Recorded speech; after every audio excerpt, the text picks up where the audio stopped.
Right. Well, thank you, Bill. Bill's going to share a few words about the organ that he just played, and then one little piece while people are coming in. Still got some more coming, but Bill, if you stand right up here, then the people at home can see it too.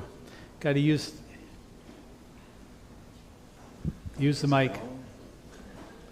Testing. Okay. Well, good morning, everybody. It's not very often that I am handed a microphone around here. They know what a danger that could be. But it's certainly good to see everybody, and I am always happy to talk about my very favorite subject, the organ. And I've been an organist for a long time. I've been at the church here 30 plus years. I'm the longest staff member in history. In history, probably. So anyway, we've seen a lot of changes, and all for the good. And the organ, let me tell you about the organ, because I do not want to detract it all from the time for the presentation. The organ is a Casavant organ. Casavant is a Canadian builder. It was put in 1962, and the voicing is definitely a Baroque voicing, which was very popular at that time, and it's just very, very successful, even in a dry room like we unfortunately have.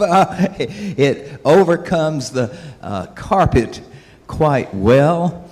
It has well over 1,000, probably closer to 2,000 pipes. The sound is made by air going through pipes, and they range in size from 16 feet long to about the size of a pencil. And you can see some of the little pipes up there. They make the high sounds, and the big pipes make the low sounds. And so the organ is 3 keyboards and plus a pedal board. So you get to stay busy all the time. And oh, sure, yeah, the trumpets in the back were added since I've been here. Is a wonderful memorial to Dick Hansen. Let's see.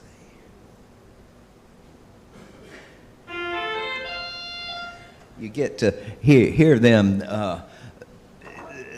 occasionally. That we certainly don't use those on every single piece, but that's a sound. And let me play just a 1 or 2 notes on a real short pipe, so you can hear what the. See, those pipes would be the ones that are about a pencil length, and then.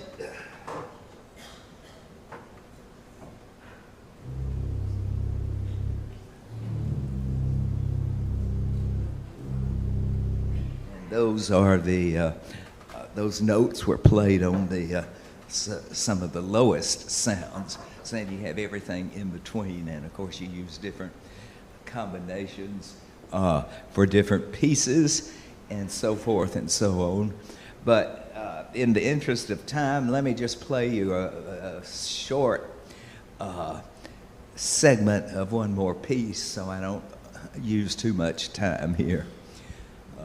Anyway, if you have any questions, you can certainly ask me at any time. Sure. Where did y'all get pipes from?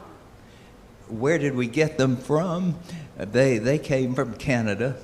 Okay, I missed that. Mm-hmm. Right, yeah. Thank you. Yeah. Okay. Do I need to shut this off?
Well, welcome everyone. Welcome. Welcome everyone. Glad you're all here today. I was going to say something a little bit about Ann later, but I did have this dedication page to her for the presentation because she's here, especially. Almost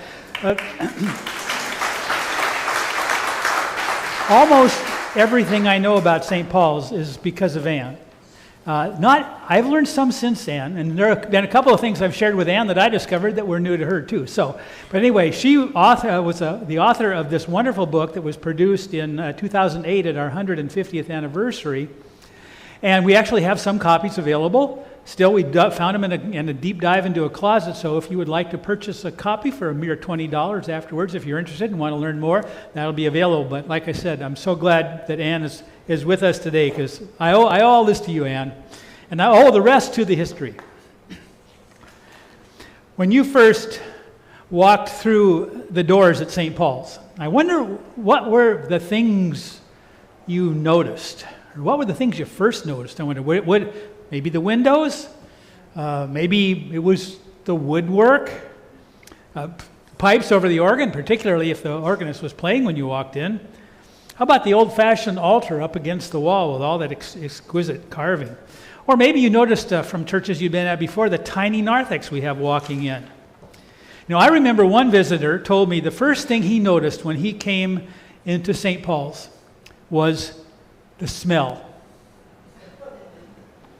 Now, it wasn't a criticism. He later told me he joined the church because of the smell, because it reminded him of his church growing up. And when he walked in, it took him right back to all those happy memories of growing up in his home church. There are just so many things to notice here at St. Paul's. And what is the most common question asked? Usually right after, where's the bathroom, is,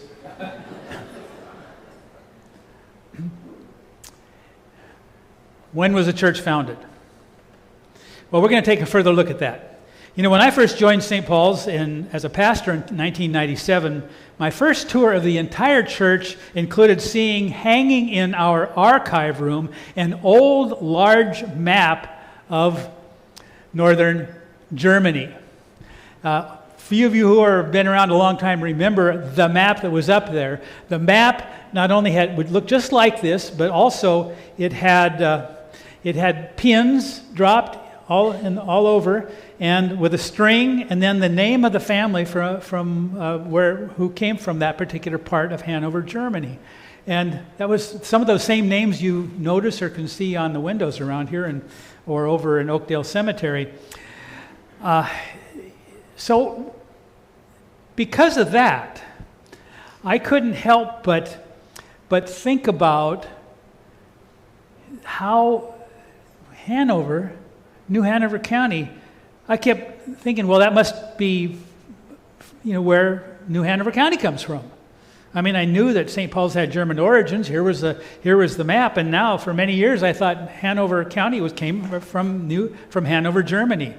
The earliest maps, however, don't name Wilmington or Hanover County. The earliest maps all have Cape Fear. And so that was the whole region early on that was settled originally by English and Scottish immigrants, not by the Germans originally. It was in 1729 that the city of Wilmington was actually named, and it was named after English Spencer Compton, the Earl of Wilmington. Aha!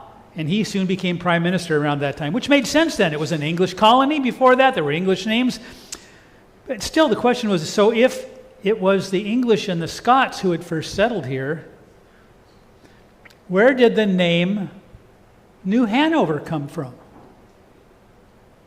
If not from the country of Hanover in Germany? Well, I'm glad you asked. If you've ever watched the TV series Victoria or The Crown, you'll have a clue. It goes back to 1714, when Queen Anne of England died. She had no heir. Now, as you may know, who you have studied some history, back in those days, those royals often married each other from different countries to form alliances. So when Queen Anne died without an heir, they turned to a royal lineage that had united her niece Sophia, a granddaughter of King James I, with Ernest Augustus, Elector of Hanover, Germany. Now, electors were, don't be confused with today's political system. Electors back then were like princes. So he was like a prince under the Holy Roman Emperor. Now, Sophia and Ernest's offspring included their firstborn male, George Louis, who was the Elector of Hanover. And in 1714, he became King George I of Great Britain, beginning the rule of the House of Hanover. The House of Hanover. So that is where New Hanover comes from. Not Germany, but the House of Hanover, which does have German origins. Probably the most famous queen from the House of Hanover. Anybody know? Victoria. I heard a couple say it immediately, yes. So, then when the Germans arrived over to Wilmington and New Hanover County during the next 100 years after its founding, as Wilmington was becoming a prosperous seaport and where its main exports included the production of tar, turpentine, rosin, and pitch, which was used in wooden ship production. The proper term for this is naval stores. Now, a number of our German families here at St. Paul's were tied to the lucrative maritime trade and naval store industry. And several of our own prosperous members were merchants or grocers or whatever supported that larger maritime industry. Well, one of the things we've learned in church fundraising, some of you have been involved in that, it's really helpful to have a few prosperous and generous people of means to get these big projects off the ground. That then encourages others to follow. And that's really what happened here at St. Paul's too. St. Paul's was officially organized as a Lutheran congregation in 1858. And that they were soon ready to worship and call a pastor. Now, here's another important part of the German connection here. Because our German immigrants spoke German, it was essential that the pastors at St. Paul's back then were bilingual, and that we would have bilingual services, which continued, by the way, until World War I. When the U.S. joined the war in 1917, that was not a good time to be speaking the language of the enemy. So there are notes in Anne's book where that discussion was made to now drop the German services. So, with St. Paul's vision and mission beginning in 1858, everyone looked forward to building this beautiful house of worship. The accomplishment of this dream was reflected in an article in an 1869 Lutheran publication that describes the finished product this way. And I love the language of this. It's really interesting. Although only 65 by 45, St. Paul's has nevertheless a handsome steeple. It is built of bricks covered with slate laid down in a cruciform pattern. The outside could hardly be simpler. The beauty consists in its admirable proportions. The style is Gothic, which we insist is the only legitimate style for German churches. And the interior presents the most elegant church we have seen this side of the ocean. Well, for me, reading this and remembering the first time I saw St. Paul's from the outside, I couldn't help but think about that little finger play that my mother taught me as a toddler. Do you remember this? Here's the church, here's the steeple, open the doors, and there's all the people. Let's try that together. Here's the church, here's the steeple, open the doors, and here's all the people. And don't you think it looks just like St. Paul's? Perfect. You have a German Gothic church right at your fingertips. Well, the second part of this finger play, we shouldn't go without saying that, is where you hold your hands slightly differently with the fingers on the outside. You remember how that one goes? Say it along with me if you can. Here's the church. Here's the steeple. Open the doors. And where's all the people? Now, the second version of this was literally true during the period between St. Paul's founding in 1858 and the dedication 10 years later in 1868. 3 terrible things happened. First, beginning in 1861, the American Civil War began, which lasted 4 years. St. Paul's first pastor, Pastor John Mengert, served only from 1858 to 1862, leaving the church without a pastor for the next 7.5 years. Second, 1862 was unusually hot and wet, so there were many standing pools of water and therefore many mosquitoes. That gave rise to a terrible yellow fever epidemic that devastated thousands across the South, leaving many dead in New Hanover County, including some of our members. There's a mass graveyard in Oakdale Cemetery where 400 Wilmington residents are buried. And half of the people who got yellow fever died during that whole time. The other thing was that during this time, some of our St. Paul's men were away fighting in the war for the South. Among them, those who had first joined the German volunteers. And here's a bit of irony. Some of those German volunteers had fled Germany years earlier because of military conscription. And here they were, fighting for the war, for the South in the German volunteer group. Now, the third terrible thing that happened, and again, I got to qualify this, the third terrible thing that happened, depending on your point of view, was the fall of the last major Confederate fort, Fort Fisher, on January 15th, 1865. Wilmington soon became occupied by federal troops. The generals stayed in the Bellamy Mansion just down the street. And St. Paul's, well, from Anne's wonderful research here in the book, she writes about a pastor from the Synod who assisted St. Paul's a lot during that time. His name was Pastor G.D. Bernheim.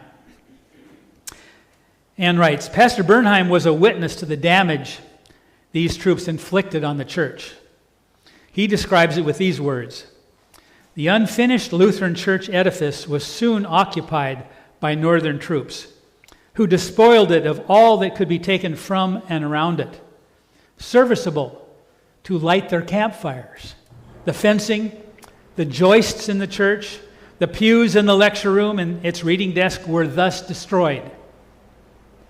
Even the Sunday school library books were taken away. The beautiful tower, as far up as the eye could reach, was blackened like the inside of a chimney with the blaze and smoke of the soldiers' campfires, whilst the lecture room was defiled with profane inscriptions upon its walls, and its floors put in such condition that the place could not be used again for divine worship until the whole of it was renewed and remodeled. Dr. Bernheim's wrath reaches its zenith when he comments that the soldiers' actions presented an illustration of the depravity of man not easily forgotten. And Southerners do not forget.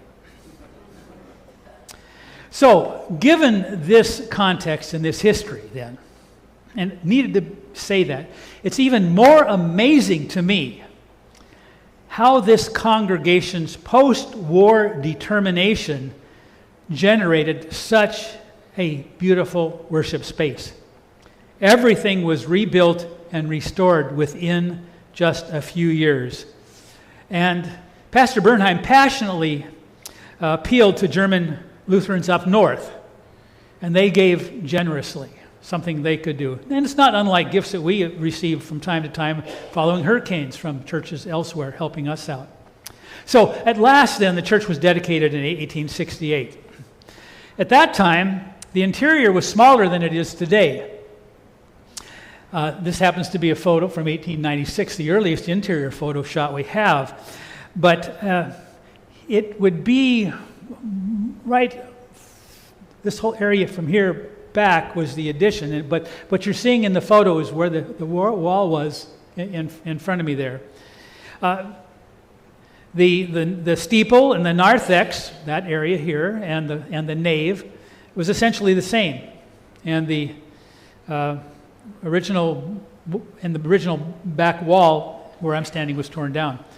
Now, one notable post-war addition was the addition and the commissioning and installation of our 1,000-pound church bell that was hung in our newly restored tower. Many of you probably haven't even you know it's up there because you can hear it, but when you're looking up, that's what it looks like from the top of the ladder going up. The bell continues to be used every Sunday and during funerals. And if you note closely here, you can see that there's a clapper and a hammer. There are two things that strike the bell. And the clapper is engaged when the big heavy rope is pulled and the bell sways back and forth, and that's what's called rolling the bell. The hammer, which is separately attached with a smaller belt, comes up and strikes the stationary bell, and that's it's called tolling the bell. And what's interesting is it bears this inscription: I to the church the living call, and to the grave do summoned all. Some of you may remember Ernest Hemingway's famous novel, For Whom the Bell Tolls. A lot of people don't even know what bell tolls, but it tolls for funerals. Our bell is rolled for Sunday worship and tolled for funerals since 1868.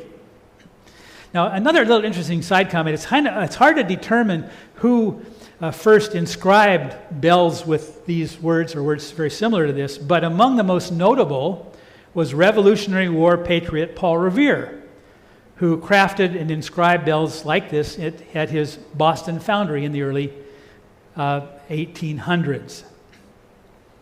Now, in the later 1800s, St. Paul's grew and thrived so much that when it was observed that we would have our 50th anniversary in 1908, that would be a wonderful opportunity to expand with this addition here called the transept, which is a structural feature that extends horizontally across the front of the church and beyond. And so that from above, maybe you already know this, but from above, when you look down, it forms the shape of a cross. Very, very cool stuff.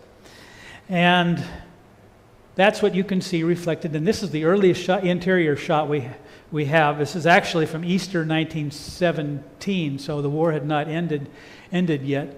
But you can see the construction as it looked back then. The pipes were a little bit different, and the altar was different. The back of the altar was not as high as it is now. So there's some changes. But this is what was essentially added on is what you're sitting in here today. And of course, this all continued to fit well with the German Gothic architecture requirement, as we read earlier.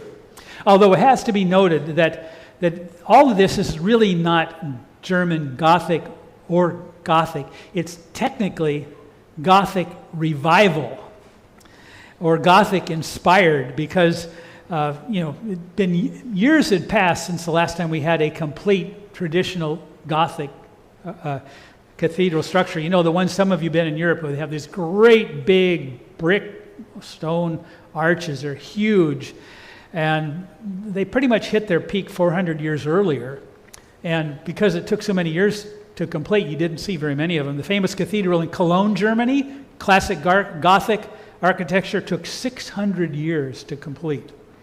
So St. Paul's is definitely, like pretty much any church that would be called Gothic in this country, Gothic-inspired or Neo-Gothic. And where do you see the Gothic influence? If not in the tall, big, well, you see it in the arches. Everywhere you look at St. Paul's, you see Gothic arches. Look around, over the windows, over the doorways, over the altar. over the pipe organ everywhere. There's smaller ones. Everywhere you look around, you see Gothic arches in the woodwork, clearly inspired by the Gothic revival. Now, the windows that you see around us here in what we call the sanctuary, or technically the nave, were not the original windows. The original windows were more of the European style, like we have in the bell tower from the outside, and then from the inside. It's a shame you can't really see how pretty those are unless you climb up there. But from the outside, if you'll notice the different kind of pattern, it's a different glass altogether. And presumably there was glass more similar to that was replaced on the interior. And I'm sure it would have been perfectly fine to leave the original windows as they are. I mean, there are plenty of churches that have windows like that, and they're real pretty. It'd be plenty fine to leave them in that simpler style. But there was a strong desire among our membership to include religious artwork that would visually highlight the life of Christ. You know, this is a tradition, but with a different glassmaking techniques that goes way back to the 1200s. And some of you who have traveled in Europe have gone into these ancient European cathedrals where you see the scenes from the Bible and saints depicted in stained glass. The ability to depict Bible stories like this, in this way, has always been a very effective way to teach the stories from the Bible, especially for those who couldn't read. So the Bible stories depicted in glass, we see it right here today when we turn around. All of these scenes in our church are reflected of the gospel and telling the story of Jesus. Many of these images are familiar to many people. I remember seeing these images in my old Sunday school books growing up. But of course, here at St. Paul's in a much more vibrant and colorful manner than it was just in a drawing in a book. Now, it wasn't until I didn't know hardly anything about stained glass, but it really wasn't until 1997 that I was happily given, I just started then, I was happily giving a brand new copy of a quarterly magazine called, and if you can't see it, here it is here, called Stained Glass, which was produced by the Stained Glass Association of America.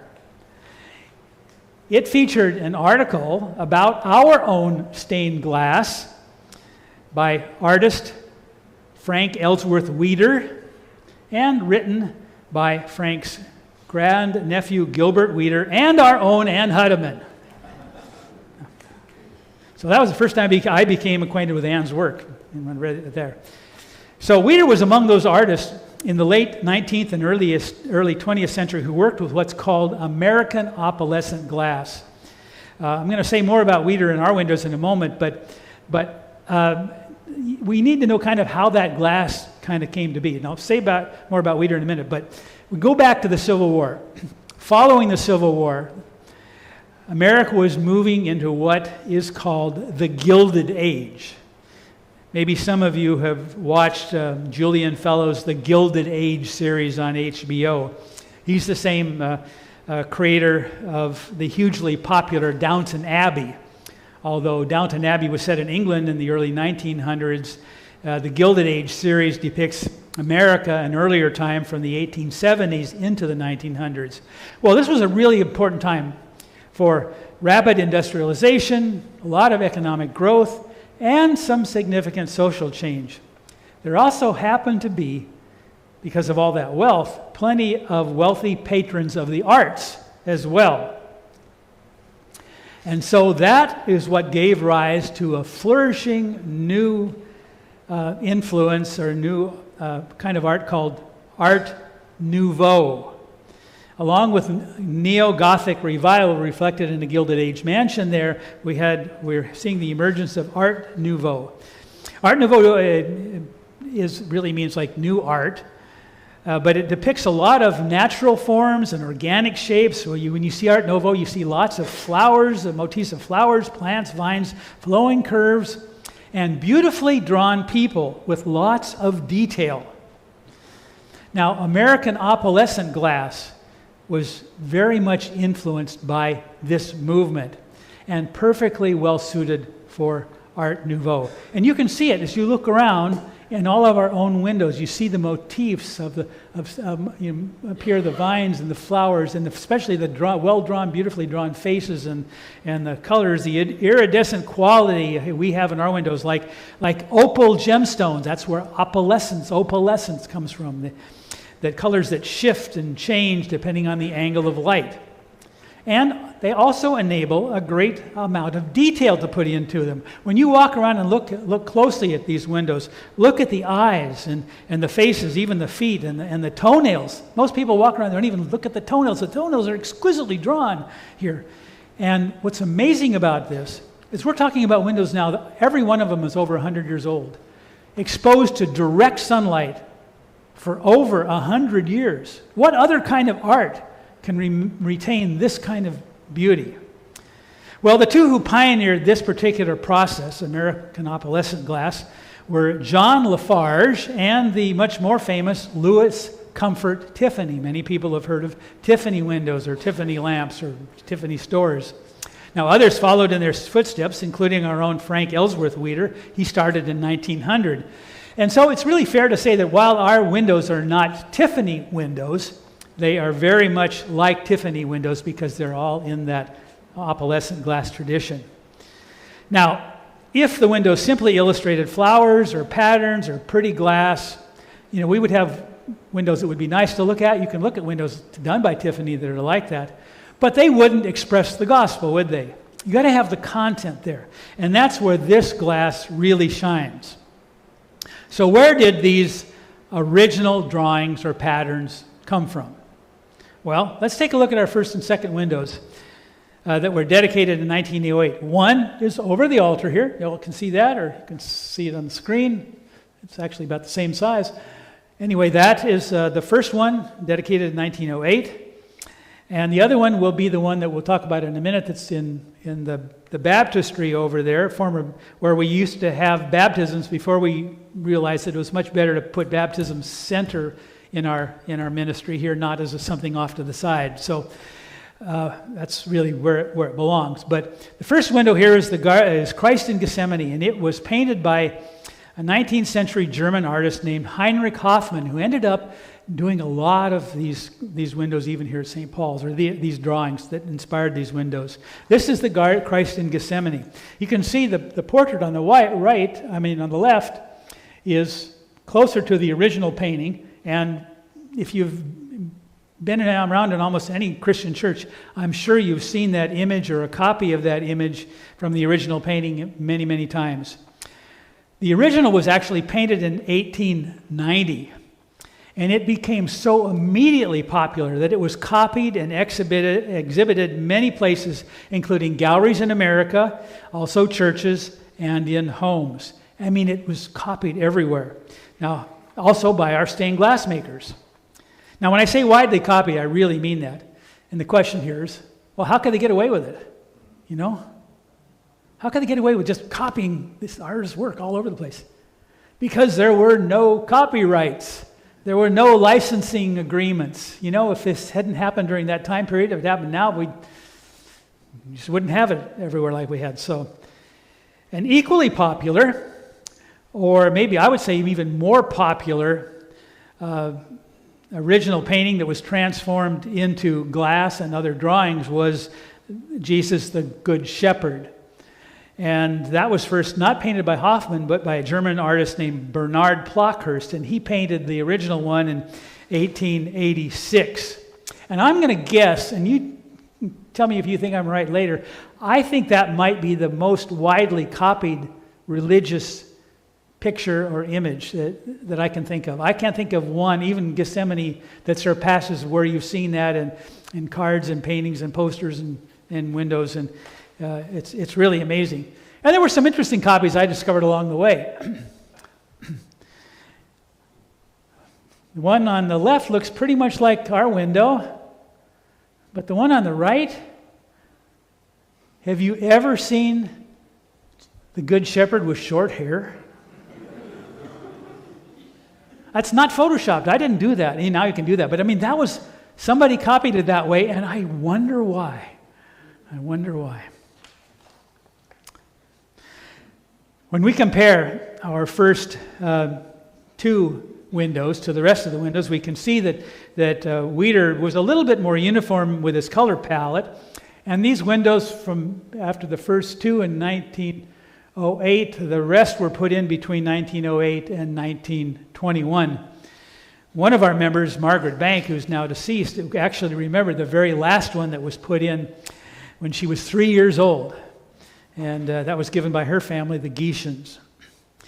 So what about the other images that are around us? And, I found a nice collection of Heinrich Hoffmann's original drawings for comparison. This was really kind of a goldmine find for me. I found a whole collection of the original drawings that he did from which all these others were copied. And if you look at these two side by side, Hoffmann's original and then ours, which is very similar to a lot of others, you see pretty similar but not entirely the same. The character of the bald-headed guy with the beard, which I like best myself, is with a book kind of standing over the 12-year-old Jesus there. He's in there, and you see him, and you can find him in some other ones around here too. There were several others that were done by Hoffmann right here in our sanctuary. Jesus with Mary and Martha, raising of Jairus' daughter, Jesus before Pilate. The Ascension window done by all that. There's one that's an exception to that, though, and that's a painting that when you come into the narthex, and it's on your right as you come in, it is this window, and it is by an English painter named William Holman Hunt, and the painting is called The Light of the World. The photo I have on the far left there is of the original painting that hangs in Keble College, Oxford University. And it's really interesting to see how the two compare. I think ours looks better, don't you? If you look up closely, it's really, especially when you look at the face. We have a much more better face for Jesus. Now, what's interesting when you think about the face of Jesus here, it's the only window we have in the entire church that the face is painted not only on the inside, but on the outside. Which means that if I at night shined a bright light from inside the church outside, it would be as bright as looking outside inside. Now, the way I have it here, I think it looks a little more like the Shroud of Turin, don't you? Kind of a little more mysterious, but that is, you can see that, you can tell that it's painted on both sides. Now, here's another interesting story about one other window. One of the most interesting ones, I think. The original window that we have here was copied from the original Hoffmann painting, Jesus before Pilate. And if you look at our own window, or if some of you had the card that I had, I'll show you the picture in a minute, that I passed out in promoting this, you'll note that the soldiers are not there anymore. Photos of the original drawing before Pilate. And then the copy this was taken, by the way, in 1941 by a soldier who sent me a box of slides after I started here. After he read Christ in Our Home, I'd done some articles on, some writing for that. And he said, I found these slides, you might be interested. And I saw the slides and I thought, these are just, they're stained glass windows, that hasn't changed. And then I picked up that one and I thought, whoa, there's soldiers there. Well, what happened was in the 1950s, when the windows were re-leaded, they were shipped up north. And in the process, the one with the soldiers was cracked. Since the broken pane was a face, it couldn't be duplicated or replicated. So plain glass was then substituted, which you see then on the left, or as you look outside. Now, I think it still looks pretty good, don't you? I mean, if you had to break one of any of the windows here, that would be the one to break. But here's the interesting thing. I also discovered in my Googling research a stained glass window that I don't remember where it was from now, but you see that one on the right? Pilate, Jesus, no soldiers.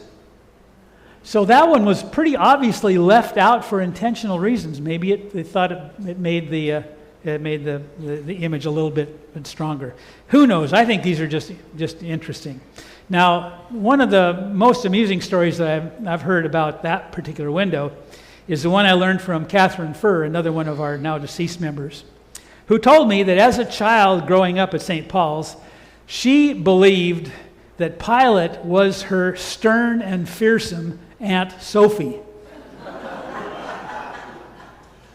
I asked her, do you have a picture? She did. Well, I guess I could see it. Sophie's kind of half smiling there, but I could see, woman, pilot, it could be a woman with a short hair there anyway. So, anyway, that's what, you can imagine the small child thinking that, though, for sure. Well, that's our beautiful stained glass windows, scenes from the New Testament influenced by the Art Nouveau movement. Now, and rendered by American opalescent glass artists here. But if you're from Wilmington, I've thrown this one up here because you can find similarly designed, or what they say, drawn windows at St. Mary's Catholic Church a few blocks away. This is a picture of one of their windows, and it looks very similar in terms of the style and the drawing, but something looks different about it, doesn't it, if you look at it? And what is the difference? St. Mary's windows were manufactured in Germany using a different glass-making technique. So all of their windows are not American opalescent glass, and they don't have that shimmering, beautiful opalescent qualities. So just one final comment about our windows. And Ann's the one who told me this story because she hosted that tour. Once we had a visit from nationally known stained glass artist and former Wilmington resident Rowan LeCompte. Mr. LeCompte was best known for designing windows at the famous National Cathedral in Washington. So he is like one of the best. He's also a cathedral glass expert and hates American opalescent glass. And Ann's nodding. I've got my verifying the source. So given those feelings that he had about this kind of glass, it is noticeable that when he walked in and looked at our windows, he admitted that they were very finely drawn, which was a real tribute to Frank Wieder. Now, regrettably, and we honor Wieder today in looking at our windows, regrettably, Wieder himself suffered badly for his art. And in the end, his life ended pretty badly. First, he barely survived a fire that destroyed his studio and his entire livelihood, and he never did glass again after that. And secondly, he developed debilitating dementia. From what, you ask? Got it. All those years of lead exposure, a very high price to pay. But even so, we are deeply thankful for his art and for his legacy that lives on here at St. Paul's for us to see and enjoy. So let me say just a few words about some other aspects of art here at St. Paul's. Okay, when you look up, maybe you don't always look up, but when you look up, you'll see that the ceiling is also very, very beautiful. And it employs a technique made popular during the mid to late 19th century called faux painting. The Bellamy Mansion used to have an exhibit about that, how this was this finely painted grain. Actually, our wood is pine, and with this enhanced grain painted on it, designed obviously then to look deeper and richer and more decorative. Now, when you look at the front of the church, here's the one. This is the one that everybody, it got me and it gets everyone. It's not wallpaper. I haven't met a person yet who first saw that and who didn't think it was first wallpaper. Now, maybe if you go up closer, you can see that it's not. But it's actually hand-painted and very finely applied stenciling. Old photos show it was applied in the 1930s. It was painted over in the 40s, reapplied before Al and Anna Cheatham's wedding in 1951. We have a photo to show that. Painted over again in 1965, and then finally reapplied in 1994. I would love to be in those church council meetings where this was discussed. What were they thinking? I mean, if it had been once, 4 times? Well, the stencils include, if you look closely, they include the fleur-de-lis, which literally means lily flower. Some describe it as a three-petaled depiction of the Trinity, also a symbol of St. Mary and representative of very honorable values, and that's partly why it's been picked up by the Boy Scouts. I don't know if that's why it was picked up by the New Orleans Saints, except saints is sainthood, good, honorable values. We also have a stylized rose that's kind of reminiscent of Martin Luther's seal. Another one that represents a lily. And finally, the letters STP, right there at the bottom, which you will soon see proudly wearable on our new St. Paul's t-shirts. They'll have an STP. And when you ask, well, where do you get that STP? Well, you can point to the doors you're walking in or to the wallpaper and just say, history, baby. I also want to call attention to our woodwork, our exquisite woodwork. I think a lot of times people just kind of walk by and don't really notice as much how absolutely stunning and beautiful it is. Around the altar, the pulpit, the lectern, and also our beautiful baptismal font that was given in 1887, still used today. But especially take note of the beautiful hand-carved eagle. And maybe you wonder, well, why an eagle and why on the lectern? I mean, although eagles' figures have been prominently used in German history, in a lot of ways, eagles are also associated with St. John. The symbol of the eagle was St. John the Evangelist, the one who begins his gospel with, "In the beginning was the Word," referring to Jesus. And the eagle, in this context, has been adapted as a symbol of divine revelation, now carrying God's Word to humanity. Carrying God's Word to humanity as we read and express in our reading of the Scriptures from the lectern on Sunday. Now, we also note on this particular eagle that above the eagle is what's called a nimbus or a halo. That's also, if you look around at the stained glass windows, not all of them have it, but some of them have Jesus with the halo, and some don't, a symbol of holiness. As I have been mentioning earlier, our woodwork continues to carry forth patterns of the arches. You look around, you can see arches everywhere in the Gothic tradition. And also there's a few interesting things that you may not have noticed before. I had not noticed this after 26 years of standing in front of the altar, that above where the flowers are, there are 8 carved candles on both sides. I've asked a few people on the Altar Guild if they noticed that too, and they said, no, I didn't really notice that. Maybe some did. But anyway, it's just interesting. These are things you find when you take a look around more carefully. And of course, as I keep saying, the familiar continuing patterns of arches in the German tradition, everywhere you look around. And I'm just going to say that when you come into St. Paul's and you walk around closely and look at things, you will see things that you never noticed before, which is part of the fun part of coming to a downtown historic church. You can also see vines and branches. That's carved in the altar. We've got a whole stained glass window. I am the vine, the branches. That's the text for tomorrow, by the way, Sunday morning, the 5th Sunday after Easter. Vines and branches. And this kind of carving is done in what's called the arts and crafts tradition, if you follow that sort of thing. So, bottom line here, there is just so much to discover. And there is so much that can be talked about that I haven't even begun to talk about. I mean, things like the no-nails wood peg construction in the bell tower, how the Yankees were able to use the tower for a fireplace without the whole place burning down, hint, brick construction, or the original coal chute to the basement underneath this building, or the rumors of a tunnel from the basement to the river, or why during the yellow fever epidemic most thought it came from a sailor who came into port, who was the first one who had it, or who they thought was the first one. Or the original bathrooms.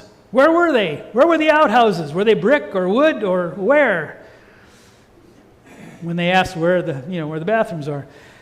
How about our ancient surf in the archives room where the safe is spelled Luthern, Luthern. That's at least 100 years old. St. Paul's Lutheran Church. Or the falling finials and the storms from outside. Or the contractor who was, when they replaced the first old cross at the top of the bell tower with a different one, observed a bullet hole and wondered where that bullet hole came from, not knowing that one of the persons on the committee at that time had been the 14-year-old who had shot the steeple from his yellow house over on the corner where he used to live. Don't need to name names because this may be published. He did confirm it personally, and his family as well. So, but most of all for me, it really is the joy I have one more thing. First crucifer, first woman crucifer, Debbie Farabee, who's right here today, breaking ground for our youth. But of course, for me, maybe one of the greatest joys is the one I have every time I turn to page 76 in the book and see the photo of the Reverend Mark A. Opgrand, Associate Pastor, 1997 to present.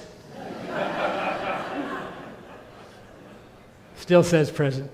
But that must be enough for us this morning. So in summary then, as we continue to enjoy this beautiful historic place of worship, there are two things that continue to be true. One is there will always be something new to notice, something more to learn about St. Paul's and its wonderful history, something new to ponder upon or meditate over. And the second,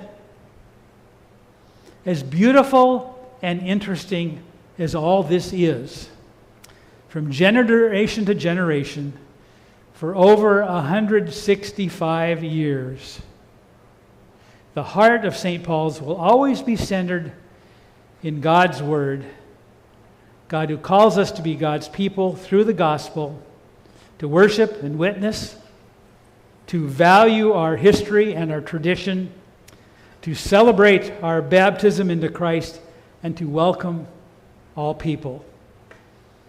And further, to remind each other and teach our children to live faithfully as God calls us. To do so in such a beautiful place with such a rich history is an added wonderful blessing. Thanks be to God. Thank you.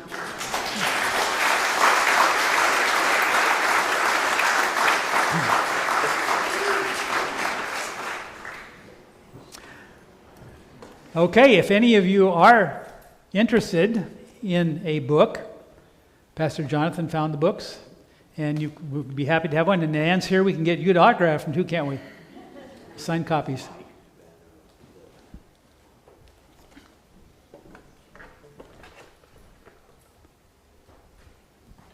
We're going to start a new fund for a reprint, because this book is one of the best things that's ever been done here at St. Paul's for us and for our history. So I want to say thank you, Ann, for that.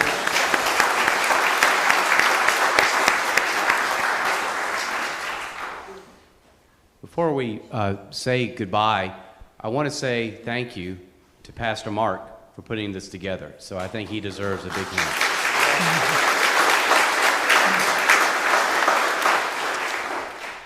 Does anybody have a question for Pastor Mark? Okay, first, hold on. You're coming second, okay? Bob, what is yours? And I'm going to repeat it for everybody. Well, I want to know what that, looks like a metal curved thing is on the left side, up there. Oh, right over here? Okay. Yes, Pastor Mark, right above here, the star that we bring out during Advent. Okay, yeah.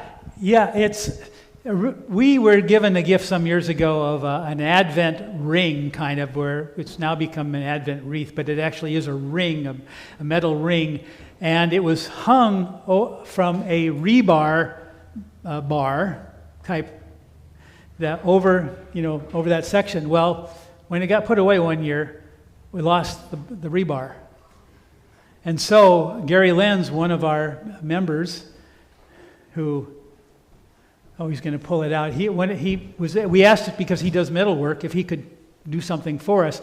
We didn't know he was going to create something quite so pretty for us with the Advent. Yeah, it's just another little added piece of art there, but real special. Instead of just a regular old bar, very beautiful. All right, that's So Grover, did you learn anything you didn't know? Yes. Oh, okay. Grover's on record. He learned something he didn't know. Now, I have this out now, so depending on your question, what's your question, sir? Back whenever the ceiling was made, there was a lot of, I gotta talk into that? No, you sure. Just go ahead. Back when the ceiling was made. Yeah, there was a lot of Germans that were building ships here in Wilmington. Did they do the curvature in the ceiling? His question is, did the Germans do the curvature in the ceilings? The shipbuilders. I don't know. Ann, do you know? That's never come up. Somebody. I was told that a lot of church ceilings had the boat image, the boat imagery. And they do, yeah. You can go down to Curie Memorial, and you see very much, when you walk in, it almost could look like an upside-down ship. But I also believe back in the time, whenever this was done, they didn't have machines that could do this. That's why I was asking the question. If you go downtown, a lot of these historic homes, you'll see a canopy porch. Yes. Which is fashioned after the full a ship. Okay. So it comes down. My home has that canopy porch on it. Oh, okay. Okay, we go again. Hold on. Okay. Quick question. Why is the woodworking behind the altar blocking part of the window? Why is some of the woodworking behind the altar blocking some of the window? Like leading up here? The main altar. The main altar? Yeah, right above. No, Pastor Mark, on the main altar. The main altar, oh yeah, the reredos, that is, why is it blocking part of the window? It's a puzzling question for me personally, because the picture of that first interior picture I had of the old, what's called the reredos, it looked pretty good to me. Yeah. Ann, do you know? That was done in 1937. Okay, 1937 this was at. That was the Wenlock's place in New York did that. That's when all this woodwork was put in and all the brass railings were taken out. Okay, we had brass railings that were taken out, and this was all added. I've always thought that the women got those taken out because they didn't have to polish them anymore. Did you hear that? They thought, Ann thinks that they took out the brass because they didn't have to polish them anymore. That would make sense, because you go up and you use it. Yeah, but the only difference in that is, whenever they did all this fancy woodwork, whenever the women cleaned the church, they had to take something like a Q-tips and get in there and get all the dust out. Yeah, it was a lot of detailed cleaning, that's for sure. Okay, you got one back here, a couple more. Yes, Deb. Do we know anything about the challenges of modernizing the church to incorporate electricity, central heating, and air conditioning? Yeah, the challenges of modernizing the church. Yeah, I don't know. I'm sure. Well, plumbing came in, I believe, in the teens, 1910, 15, somewhere around in that. The city put in a sewer system, essentially. So that was no one had an opportunity to create any kind of indoor or additional. And I think that the first bathrooms were downstairs here, weren't they? And they still have bathrooms down here. So, but they had to connect to the sewer lines. And as far as we know that we've continued to have a challenge with the electricity, because some of this wiring is really old even now, and that affects our ability to what kind of lighting we can have or bulbs we can put in. And yep, there's one over there. When were the new light fixtures put in? That was in 1937. 1937. 1937.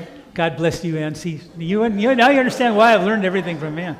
Carol? 1937. But you can see one of those old photos that I had a globe light. If you noticed it, it was a globe. So that's how when you look at the old photos, that's how you verify things that either you've read or you've heard a lot of times. And, just like with the stenciling, up and down. I mean, I looked at old confirmation photos where it was there and where it wasn't, and then I could tell what class it was, and that's how I determined whether it was before or after.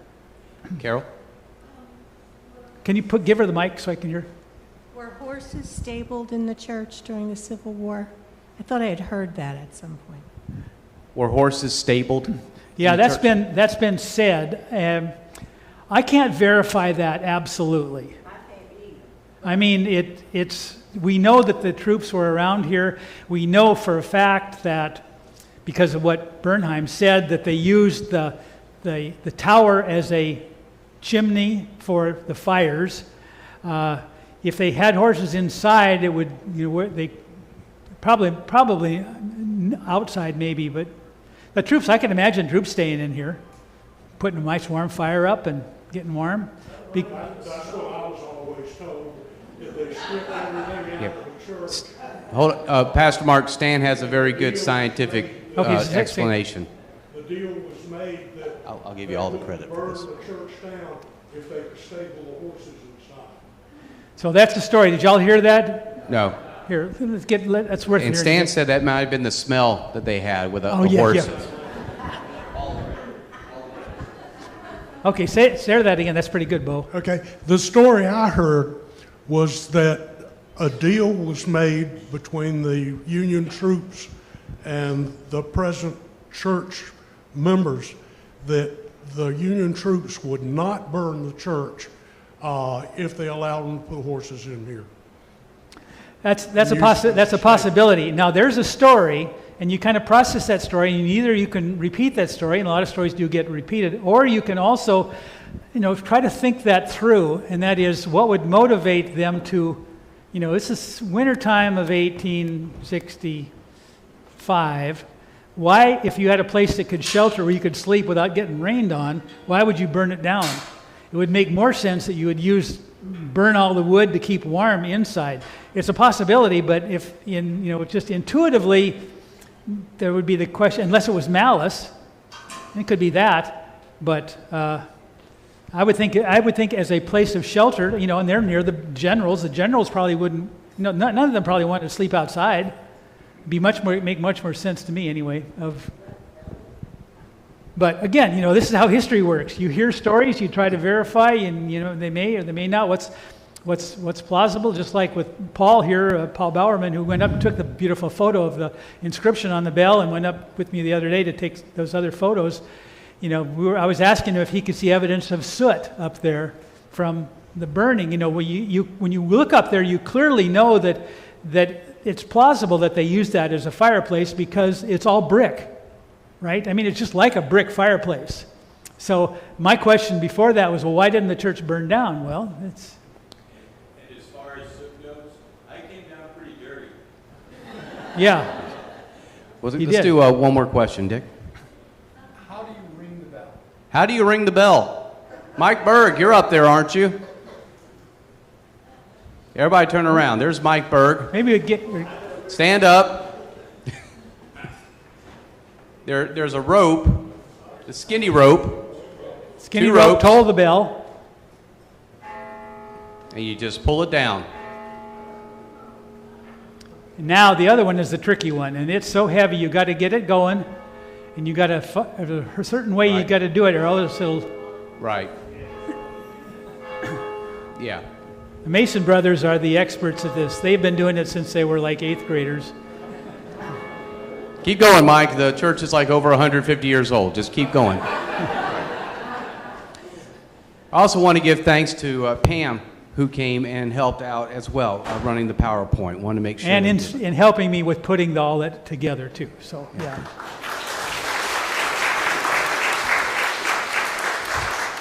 So as you leave, in the narthex, and I'll bring some out, we do have copies of Ann's wonderful book. It is a beautifully made and written book, and I'm going to bring some out. Why don't you come in? We can have Ann sign them.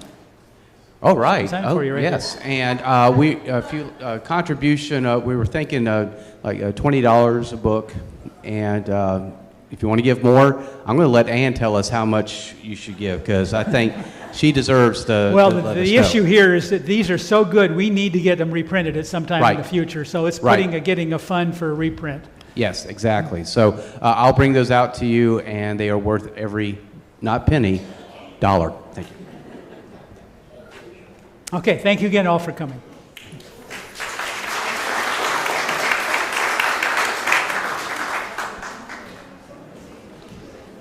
And welcome to St. Paul's. Okay, so did you learn anything you didn't know the Yes. first time? I didn't give you